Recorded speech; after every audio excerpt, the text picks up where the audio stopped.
How many? How many? How many? How many? 1, 2, 3, 4, 5, 6, 7, 8, 9, 10. 1, 2, 3, 4, 5, 6, 7, 8, 9. All right, what did I get up to? Hello, and welcome to a new episode of How Many, the only podcast on the internet that counts.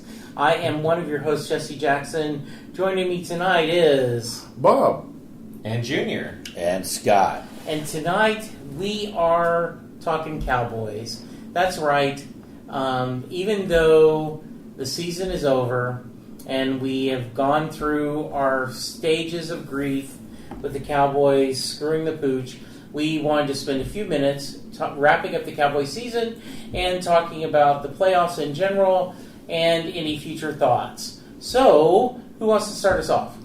I'll start. So, when we did our original rant on the Cowboys back in November, we thought for sure that the season was going in the tank, that they were going to finish under 500. We were looking at a decent draft pick up until the time that we traded for Amari Cooper. Well, they had just traded for Amari Cooper. Yeah, that first game was the one. So it ruined even our light at the end of the tunnel and saying, okay, at least we're going to get a top 10 pick out of this. Right. Yeah. Lo and behold, our podcast turned the season around. I cannot tell you how much joy it gave me when I edited that, and all of us, after the Titans game, we were all just glued and doomed, and then they go off on this seven game winning streak. It's just hilarious. Well, let's remind each other of what we guessed for the records. So my official prognostication, it's easy to choose the negative in this, and I hope I'm wrong, but I'm going with 10-6 out the first playoff game. So my bold prediction for the 2018-2019 Cowboys season, 8-8. Terrible. And that is with everything breaking right. 11-5. I'll say they win the tiebreaker, win the division, and make the playoffs. I'll say this: NFC Championship game. Whoa! I believe they're going to go 8-8. They're not going to make the playoffs, and this will be Garrett's last season. So you think 8-8 would get Garrett fired? 8-8 is going to get Garrett fired. I think they're going to go 10-6, but they're going to squeak into the playoffs, and then they're going to catch lightning in a bottle. The team will go win and get all the way to the NFC Championship game.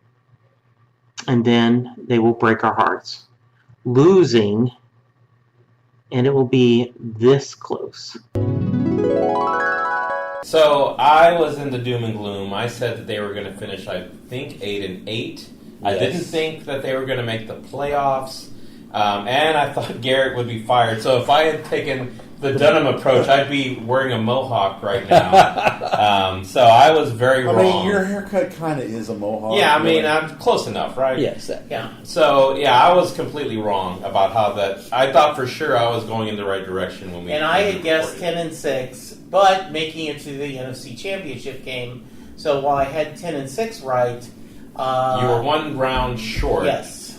Close. Very, very close. And I was 10-6, one and done. Yeah. I figured it would you nailed it. I figured they would. No, because we won a wild card. Oh, I thought you one and done. Right, okay. Hit that playoff game and thought we would lose. So you were one under. He was one over. Right. But nobody hit it on the head. Mm-hmm. And Bob? I said 11-5, a championship game. So you were a little bit above, yeah, I too. was over. Right. So, but you guys were way closer than I was. So obviously, again, I've been proven to be an idiot, just like on my numbers, my Cowboy predictions. But I'll always go the pessimistic route, so that way I can be pleasantly surprised. Yeah, exactly. Whenever they do well. I was very happy to see that I was wrong. Friend of the podcast and former co-worker of ours, Ken Schaefer, has always said that. Ken has said, if you're a pessimist, You'll never be disappointed. You're never disappointed because you said it was going to be bad. You can always And when say, it "I told is, you so." You go, Yes. I was right, and you're happy. And then if it turns out better, you're pleasantly surprised. Yep. And it's always easier to play the pessimist role. It's always easiest to say, "Oh, it's going to suck. It's going to suck." Then if they actually do well, you can go, "Fluke." So, It's a fluke. well, overall, Pucci was very disappointed.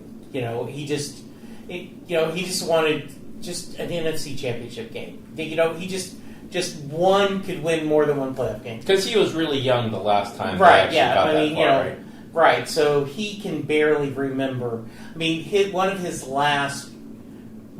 first early memories was the San Francisco game where we were down 21-0, like in the first 3 minutes. The one that came back and almost won. Yes. For very Truly split one of second. my favorite If not games. for a Deion Sanders pass interference on Michael Irvin, we would have won that game. Right. Tension building in the crowd and on the sidelines. Everything at stake. A berth in the Super Bowl. Aikman drops back to throw. Launches it way down the left side. It looks too deep and it's incomplete to Michael Irvin. Big defensive play by Sanders. Half the Cowboy team is on the field claiming pass interference. And he had Deion on that one. Boy, Deion Sanders slipped on that one. Yeah, he slipped on the brake. Whoa, close call. That may have been the defining play of the game. I have gone not quite full circle, but I've gone a 180 turn when I saw when they fired Linehan, and I'm like, well, this is great unless they make Kellen Moore offensive coordinator. That's exactly silly. Exactly what they Yeah. did. So it seems like they always take one step forward, 2 steps back, give us that glimmer of hope for a week whenever the OC position was unfilled, and then they just yank all the hope away from you. Oh, by the way, we're just going to make our quarterback coach, who wasn't even qualified to be a quarterback coach to begin with, we're going to make him our offensive coordinator because we want to run the exact same offense that we ran last year. It's just you have somebody else to blame this time. Scott Linehan did a great job for us in 5 years, and we had success as a football team with a lot of different combinations of guys. So we appreciate everything he did for our team, but excited about Kellen.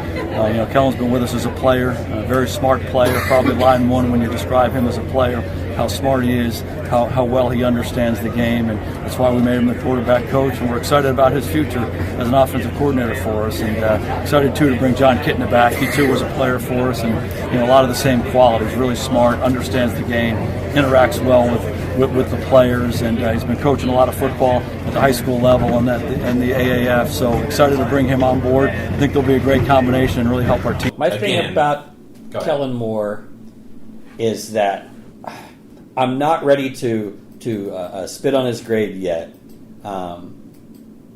but if it comes out and it's the same stuff that we had this year, then I'm out. But if I actually thought that he had full reins to be able to say, you know what, this is what we're going to do.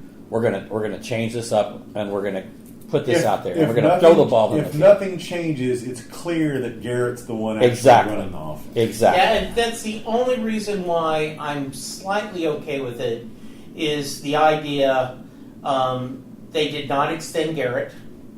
So you do understand it would be tough to get someone from outside. Like, I'm not going to come when there's only 1 year because if you guys clean house, I'm out of a job. Yeah, what's the point? That's the only reason I'm still worried and disappointed, and I do not expect a lot of changes. But I at least understand that, and I think that's smart of Jerry to do. They have to show us something. I'm very happy the defensive backs guy did not get taken. Chris Richard. Yeah, in fact, I would almost wish that we could. That's probably Jerry's backup plan. I think Jerry thinks, okay, if Garrett doesn't get it done this year, I'm going to go hard after Peyton. But if I can't get Peyton, I'm fine just making Chris Richard the head coach. And just bringing somebody else in to run the offense, like some hot college OC or head coach that's running really dynamic college offense. To a certain extent, I think that's what they're looking at more as being, as this young gun. A young guy that's going to sling it around. Sean McVay clone. But again, if he doesn't have the ability to do so, then what's the point? Right. Then he's the patsy. I mean, if Jerry's going into this next season just waiting for Garrett to fail, why not just pull the trigger now? That's what I don't... It just feels like you're wasting a year. Right. Like wasting a year of Dak being on a cheap contract, Zeke being on a cheap contract, because once you have to pay the piper on those extensions, there's not going to be any cap space to keep a lot of the good defensive players we have that, in my estimation, they really saved the season more than anything. Yeah. It wasn't the offense that carried the team to that good run at the end of the year. The defense really saved them, and it's because they have a lot of really good, cheap defensive players right now. That being said, the defense completely essed the bed against the Rams. And that's, to me, that's one of those things, when I look at what happened with the Rams, to me that's like this encapsulation of the entire season. We got all these good moves. Something good happened. Oh, but we forgot to do this. We forgot to change up our defense a little bit. Yeah. Let's use the same signals we've been using all year long and give this offense a chance to go, okay, they're going to do this, this, and this. And let's just bust them wide open. And then the next game, the Rams can't move the ball. Yeah. So it's just another sign of an unprepared team. Exactly. And it just all ties back to the coach. The coach couldn't get the team prepared to win that game. And that's what's so disappointing. And I thought it was pretty interesting. One of the papers, I forgot which columnist, said that, one of the things that is Garrett's strength is you don't get too up, you don't get too down. It's a marathon, methodical. And they said that, but when you get to the playoffs, that just may not be what you need to get them up to the next level, because he has them, let's just consistent, we're going to be consistent. And it's the process. And he needs to be like, okay, we've made it now then let's ramp it up. He just can't adjust. He's too rigid. No. He can't change. He can't adjust. That's why I don't see the point in giving him this year to prove himself. I think he's had 10. He's had 10 years to prove himself. Yeah. For Jerry to say, but this time he's not getting an extension. You're wasting a year that we could theoretically, if we had somebody that knew what they were doing on offense, they have the talent to make a good run. Now, Super Bowl, I don't know that Dak is the quarterback for a Super Bowl winning team, but I think they could get further than they are right now. Dak just needs better coaching.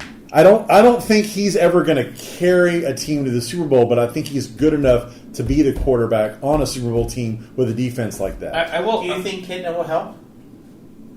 I mean, did he help Waxahachie? Well, how many?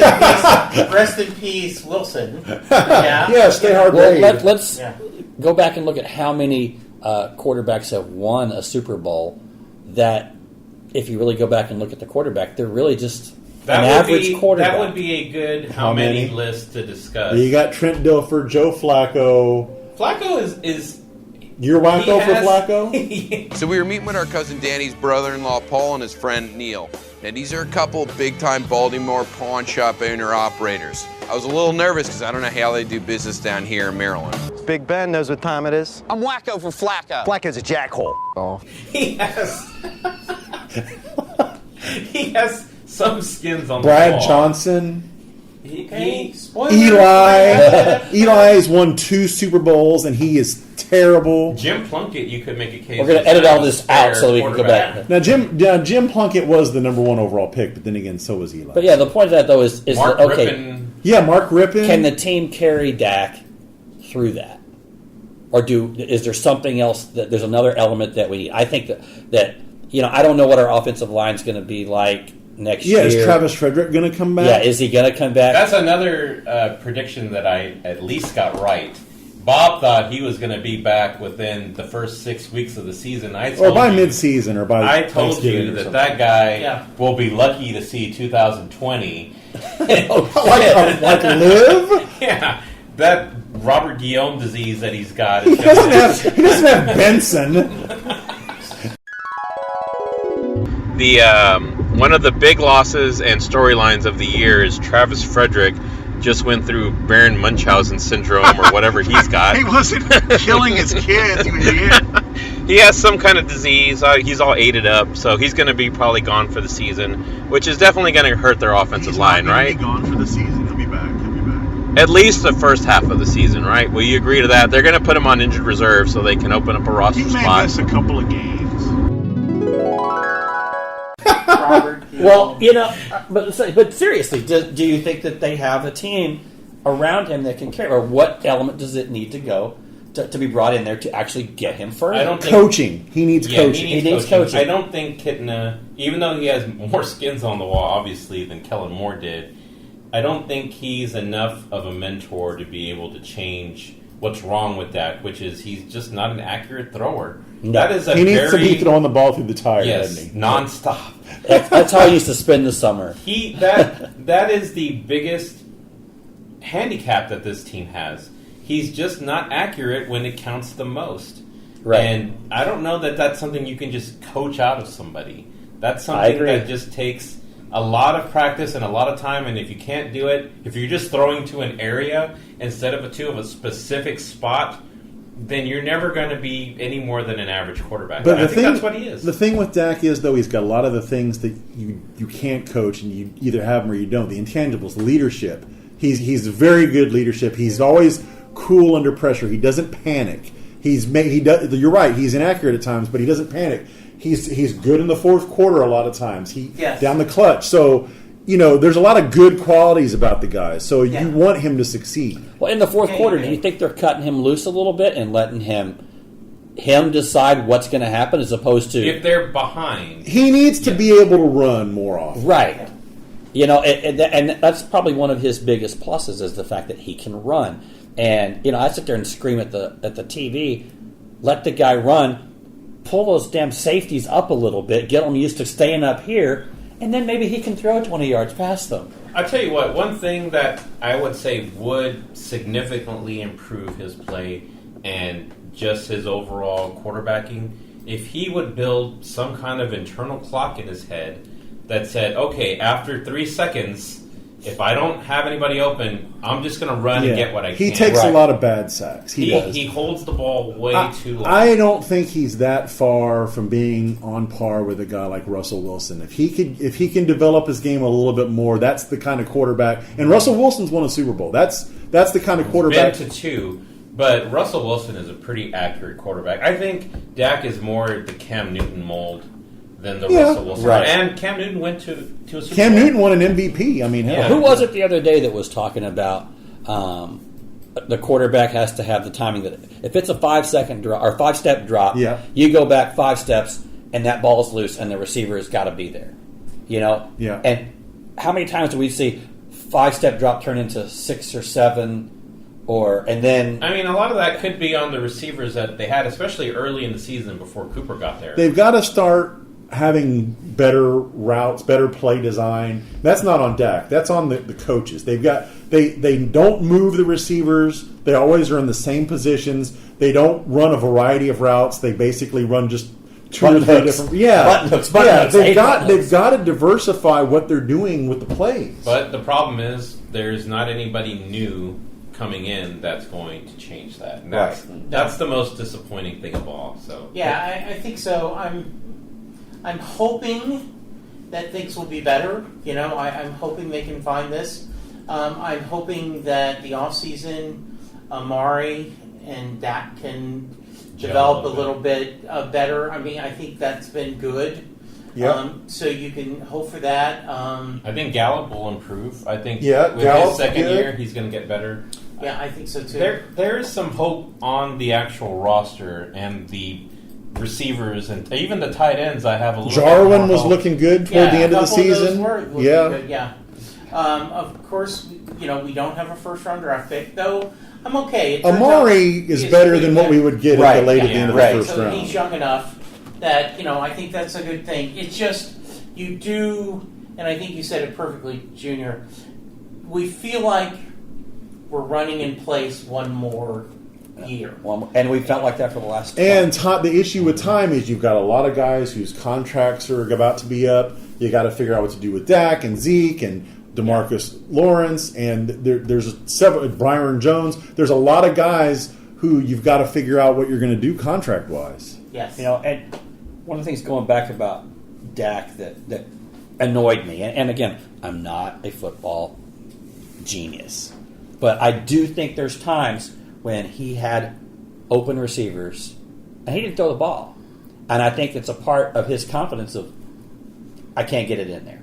But I remember. I can't remember who the quarterback was on like a Monday Night Football years ago, and I heard him making the comment talking about a college player that had come up, and this college quarterback was saying, "Well, in practice I didn't throw the ball because the guy wasn't open." He's like, "This is the NFL. He's open. It's one step. He's open. You got to trust your receivers. You've got to throw that ball." Well, and not only that, you got to trust your arm. So yes. How much of it was him thinking, I don't think I can get the ball in between these two defenders? Right. He does tend to be very cautious about interceptions, which is good for the most part, but sometimes you overthink it, and that fear gets into, and then it holds the ball too long, and then nobody's open. Yeah. See, and I think what you were mentioning earlier about getting let loose in the fourth quarter, I think in those situations when they're down, he has no choice. He's got to let it sling, and then sometimes it's good, sometimes it's bad. Right. But at least he's trying to get the ball downfield. If he could take that mentality, bring it into the beginning of the game before they actually got down, there would, again, involve more turnovers, but we would see better production than, averaging 10 points a game. Like Brett Favre was always good for a touchdown for the other team. Every game, he's going to turn it over at least once. Let's limit the pick sixes. So I just like to see him cut loose a little bit. I feel like he is. I don't feel he's that great a quarterback, like I said, but I don't feel that we're seeing all that he can do. That I agree with that last part. He can be better than what he is. But who's going to unlock it? That's the biggest question, because there's not anybody in the coaching staff now that looks like they will get anything different than what we've already gotten out of him. And as long as Jerry walks on the field during practice in coaching shorts and a whistle. But if you just look at his wins and losses, he's a winner. 3 winning seasons. His overall record's really good. His overall quarterback rating is really good. So he doesn't put up a ton of yards, and he doesn't carry the team as the offensive force. Right. And you're right. It's probably at that point it's coming down to coaching. So if we were going to give the Cowboys season a grade, Bob, what would you give that grade? The final grade? Final grade, including playoffs. B+, I think. I would say B or B+, because it was impressive. They went 7-1 in the second half. They were able to incorporate Amari effectively. The defense was really good for the most part. So I think the Rams, it wasn't disappointing that they lost to the Rams. It was how they lost. That was disappointing. Scott? I'd give them a C, because you did all right during the year, but you failed the final. And it wasn't just failed the finals, like you said. They blew the final. Yeah. And when the final counts 3 times, towards your final grade, I'm sorry. I'm with you on that. I think I would say it's a C also, because they were an F the first 8 games. They were a B+. I would say almost an A during the last 8. So if you average those together, it's a C. Plus, they won a playoff game, and then they shit the bed. But I think they've got to get credit for winning the playoff game. Yeah, so I agree. I would give him a B because they made the playoffs. Won the division, which I know doesn't mean a lot, but look at the division. It does. And then winning, I would have given it an F if they had made the playoffs and lost. Right. Because then you're like, what difference does it make? Yeah.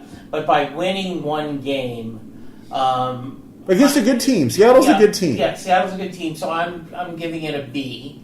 I I want them to do more.